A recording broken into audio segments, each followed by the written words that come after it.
The golden era of golden chicken has arrived. Oh, yes. Try the crispy, juicy new McWings today, only at Macca's, available after 10:30 a.m. Now, Okay. You will. Okay. I will say this, hand on heart, I don't eat chicken wings or chicken drumsticks. Or Whatever. or thighs. Or thighs. Nah. What? Just the breast. I'm a breast man, and I've only ever been a breast man. You give me the thighs, you give me the wings, you give me the Give me the drummings. parson's nose. Give me everything. Parson's nose? No, not a parson's nose, man. Not a massive one, ass.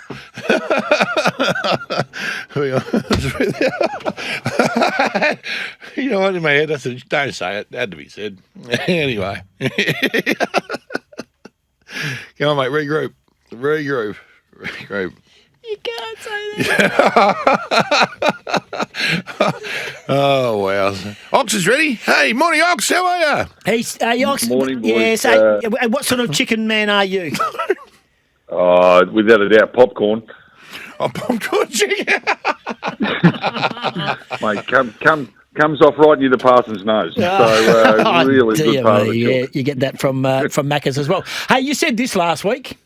Port Adelaide versus Melbourne at Adelaide Oval. Port coming off a good win. Yeah, just put the D's in the book. Yep. Put them in the book. Rightio. As long as they get four blokes in yellow, they know what they're doing. How'd you go on your tips last Didn't week? happen, did we? I got five. Oh, did you? I got nine. I got them all. You got nine. Nine. There was only 8 games. You get a bonus, did you? Yeah, he gives himself a bonus tip. That's why he wins every year. Good to have you back anyway. Yeah. He's putting them in on a Monday. You're putting them in on a Monday, Tim. It's the oldest trick of the book. I tell you, Peter Vihos was good last week. He was outstanding. Yeah.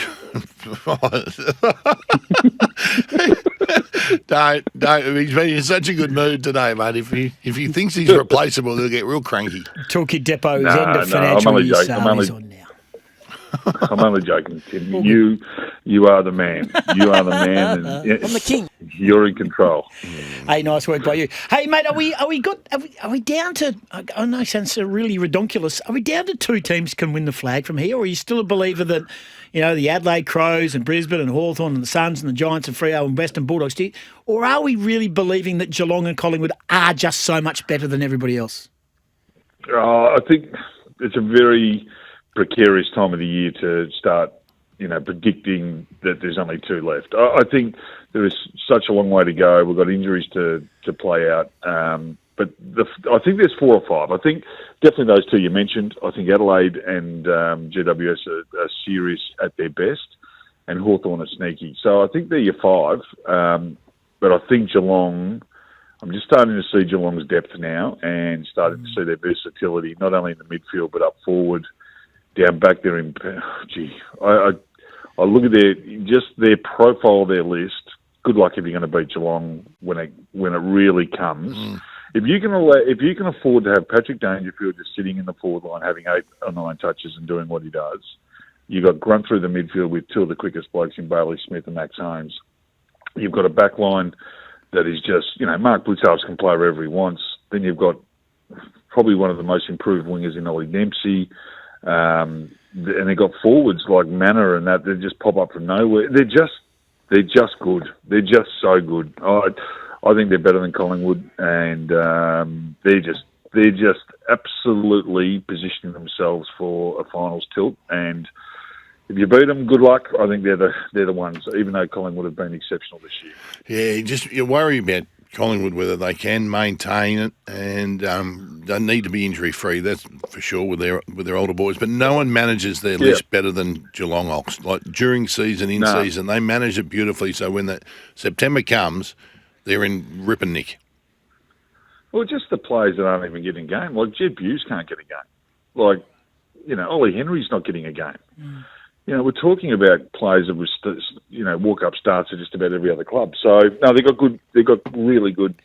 As I said, their profile's really good, and they're well coached and they're well maintained, and they're happy, and I live on the Bellarine, Scotty, so why wouldn't you be happy? It's a wonderful part of the world. Jamara Ugle-Hagan returned to Dogs training yesterday. As if nothing had happened. What do you think he needs to do? And I had this conversation with Simo yesterday. I'm going to just play you this. So this was Simo's approach as a former coach, and this is my approach as someone looking in from afar. We'll just play you the first 20 or 30 seconds of the conversation. Let us know what you think. What round is it, 14? He's no chance of playing this year. Why not? Jamara Ugle-Hagan. Was he injured? Well, he hasn't trained. Serious. He's no chance of playing this year. If he comes back and says, you know what, I've grown up a lot, I've apologised, I've got things to work on, I'm better for it now, I might not play again, but I'm going to just commit to the club, how long would it take for him to be available if he did all that? 6 months minimum. 6 months? Yes. Oh, Well, mate, he's been Six. If you were the coach, 6 weeks. 6 weeks. He's I'd been say- so disruptive. I'd say 6, 4 to 6 weeks. Yeah. Oh, please. 4 weeks before you start playing reserves, Yeah. and then you see how you go, and you earn. Scotty, Ox. I'm with Simo on this one. I think it's What? 4 to 6 weeks is, I reckon, will be all it takes. I think it's great to see him looking happy at training, but I think optically, I don't think it looked that great. It didn't look like a bloke that was full of remorse for the way he's behaved over a long period of time. What did you want him to do? Walk around with a sad face? No, well, not really, but not really. I'm not that sort of person, I know. So no, but I just wanted him to maybe not look as if nothing had ever happened, and everyone follow me and let's have a laugh. Ox, talk to me. Yeah, I don't reckon he can play. Who knows what he's been doing to himself whilst he hasn't been playing? That's the problem. I remember Stephen Tingo saying to me one time, if you don't do a pre-season, you don't get through the season. If you think you can come back and they've not done the work and come in at round 14 and put in a block of work of 6 weeks and expect to be able to compete without getting injured, no chance. No, I reckon, I heard Tom Morris say this morning he's 1,000-1. I'd give him 1,000,000 to 1. I don't even think they want to play him. I think it's more optics and it's fattening up the turkey in just to show that he's ready to go to move him on. He's had his chances at the Bulldogs. They've moved on without him. They got Darcy and Norton that they're investing in, and they will get the best deal possible for Jamara at the end of the season. And unfortunately, Jamara, you've just you've really absolutely hurt your own career. You've hurt the club, and they won't be putting up with it. Yeah, I think he's put in his own nest, and I will say this, that I think he's one no-show from completely blowing it out of the water. Someone will pick him up. Yeah. Someone will take him. Yeah, of course he'll get picked up. Yeah, of course he'll get picked up, and it might be the penny that drops for him. But whoever does take him, there would be a set of conditions, the length of, the MCG car park to say that, right, if you're going to come to Sydney or to Melbourne or to Carlton or whoever you go to, that these are the conditions, that we're going to get you tested, we're going to get you got to hit certain criteria, and if you don't do that, you're not going to get paid and you're out the door. So even wherever he goes now, this contract of his will be different to most, that there will be so many conditions in there, and if he breaks them, well, it falls over. So, no, he's made it very difficult on himself, and he'd want to be a good boy going forward, otherwise his career is done. Buddy Franklin knows all about big contracts. He had this to say on the Buddy and Croft podcast yesterday. I think Darcy, if I was Tassie starting up and the checkbook was there, you'd go on 2.5, 3 million. He's worth that every day of the week, and I think he is generational. He is for sure. So Sean Darcy, the ruckman, is now a $3.5 million. No, but do you, seriously, and now I think there's been a lot of overkill here. Like Kane Corn's telling everyone he is the best player in the competition. He's nowhere near the best player in the competition. Nowhere near. He's not. He's nowhere near it, but there's more upside to him than just about anyone else in the competition. And we saw what Paul Salmon did when he arrived and what his influence was on the game. And there's very few players that can do that. He reads it better. He's got skill. You've got to remember, he's the same height as Max Gawn, yet he's doing stuff like Cody Waitman.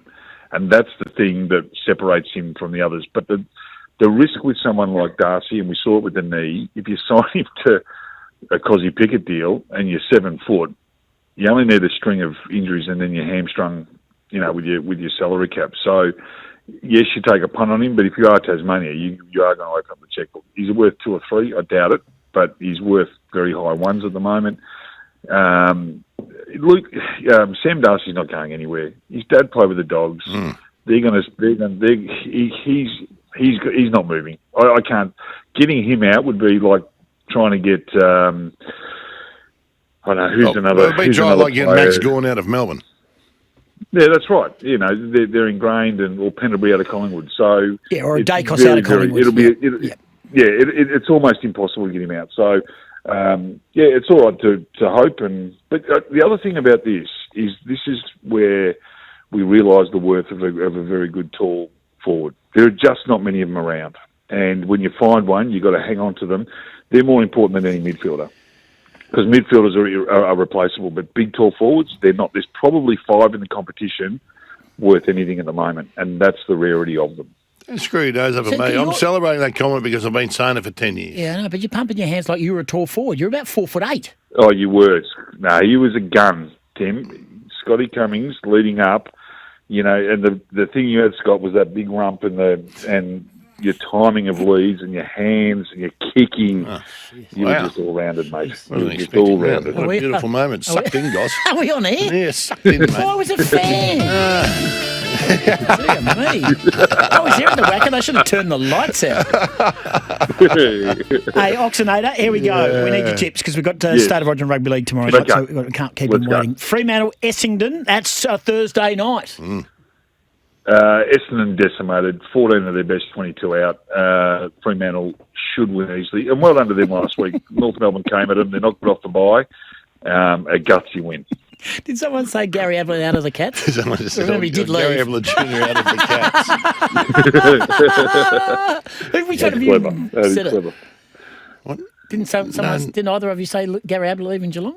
No. No, we said Pendlebury leaving Collingwood. Dacos leaving Collingwood. Or Vaughan leaving. Yeah. What is she? I think there's just people saying maybe it's wrong. And, maybe you can prize them out. You can prize them out. 3 people. Thank you to Rhonda, to 295 and to 494. We don't give their names. Geelong, Brisbane, GMHBA Stadium. Geelong, Brisbane. Payne's injury is a big one.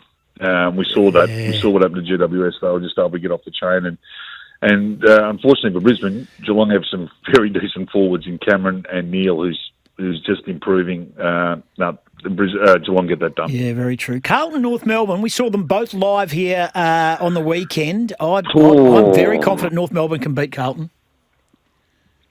Where is it? It's at MCG. MCG on Saturday at 1:20. Yeah, I'll take Kangaroos as well. Yeah. Yep. I'm not. Yeah, I'm a bit worried. Is Kerno playing? No, I doubt it. And the other bloke, young tall forward, Hudson O'Keefe's done a hammy. North Melbourne, please, for me. Port Adelaide, Sydney, right? Don't have to yell. Adelaide Oval.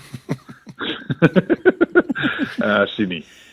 Yeah, agree. Collingwood, St Kilda, Marvell. Collingwood. By a long St Kilda in trouble. Yeah, they are. Oh, but he's safe. Your mob, Tim. The Wonder Coach. He's safe, the Wonder Coach. No, I can feel a masterclass. For now. No, 1 in 4. No one's brave enough to call him out, mate. You blokes over there, you were on the front foot as a journalistic group. Me? Well, okay. Oh, you're putting me in that group. Well, the East Coast media, they used to laugh at us WA journos when Ross Lyman said, they go, oh, look at he's playing him on a break and they're frightened of him. Hey, boots on the other foot now, and they're all absolutely pooping themselves because no one is game enough to call Ross Lyon out to his face. They just not. Whose home game? Is it Collingwood's home game? Yes. Oh, they'll get a big crowd then. Yeah.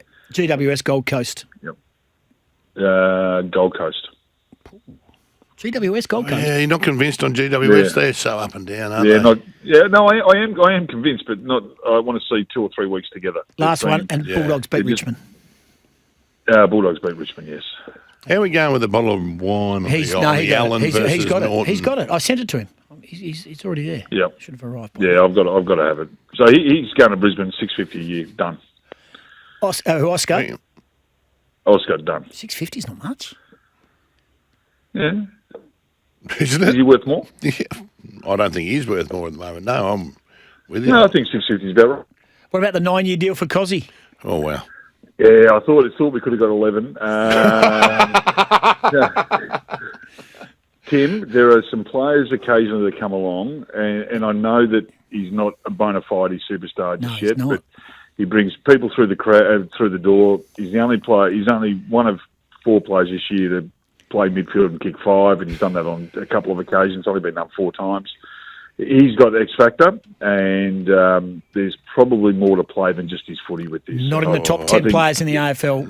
Not in close. Disaster all over it, Ox. Disaster all No, it over hasn't. This has got. In 9 years' time, we're going to be going back saying that was the greatest deal ever.